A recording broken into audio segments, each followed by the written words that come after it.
देश के सबसे बड़े सरकारी bank state bank of India ने चुनावी बॉन्ड यानी कि इलेक्टोरल बॉन्ड की जानकारी साझा करने के लिए सुप्रीम कोर्ट से 30 जून तक का समय मांगा है। सुप्रीम कोर्ट ने इससे पहले सुनाए गए अपने फैसले में 6 मार्च 2024 की तारीख तय की थी, लेकिन अब स्टेट बैंक ऑफ इंडिया ने ये कहा है कि जो जानकारियां मांगी गई वो सब जुटाने और शेयर करने में दिक्कतें आ रही हैं। ऐसे में तारीख को आगे बढ़ा दिया जाए। स्टेट बैंक की इस मांग के बाद विपक्षी दल हमलावर हैं, तो स्टेट बैंक और इलेक्टोरल बॉन्ड की पूरी प्रक्रिया पर सवाल उठ रहे हैं। हम इस वीडियो में आपको ये बताने वाले हैं कि आखिर इलेक्टोरल बॉन्ड है क्या, राजनीतिक दलों के लिए ये कैसे फायदेमंद है या फिर कुछ दल क्यों इसका विरोध कर रहे हैं, साथ ही जब से ये देश में लॉन्च हुए इसका इस्तेमाल कैसे हुआ है। सबसे पहले आपको ये समझा देते हैं कि इलेक्टोरल बॉन्ड आखिर है क्या।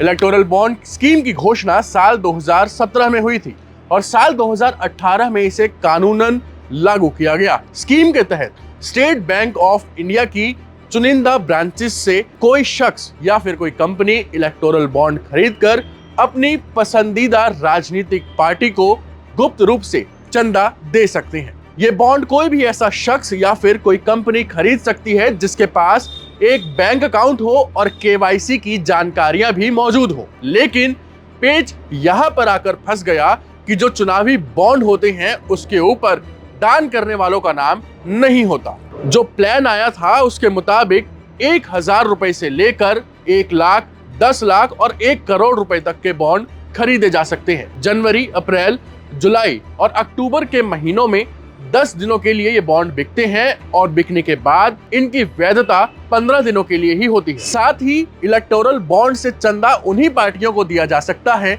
जिसे बीते आम चुनावों में कम से कम 1% वोट मिला हो। अब बात करते हैं कि दिक्कत आ कहां पर रही है। सरकार का मकसद ये था कि इसके जरिए जो राजनीतिक फंडिंग होती है उसको साफ सुथरा बनाया जाए, लेकिन दान करने वाले का जो नाम है वो गुप्त रखा गया और इसके पीछे काले धन को बढ़ावा देने जैसे आरोप विपक्षी दलों ने लगाए।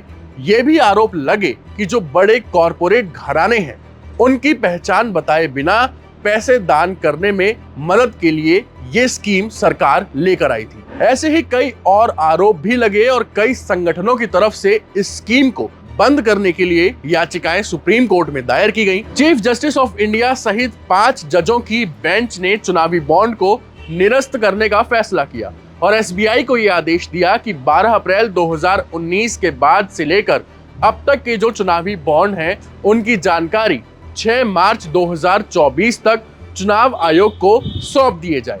साथ ही चुनाव आयोग ये सारी जानकारी 13 मार्च तक अपनी वेबसाइट पर अपलोड करके इसे सार्वजनिक कर दे। लेकिन अब एसबीआई ने ये जानकारी मुहैया करवाने में असमर्थता जताई है और ये मांग की है कि 30 जून तक की तारीख दे दी जाए। अब विपक्षी दल एसबीआई के खिलाफ आवाज उठा रहे हैं क्योंकि आने वाले लोकसभा चुनावों के मद्देनजर सुप्रीम कोर्ट का फैसला बेहद अहम था, क्योंकि चुनावी बॉन्ड स्कीम के जारी होने के बाद हजारों करोड़ रुपए के मूल्य वाले जो चुनावी बॉन्ड हैं वो खरीदे गए और राजनीतिक दलों को दिए गए हैं।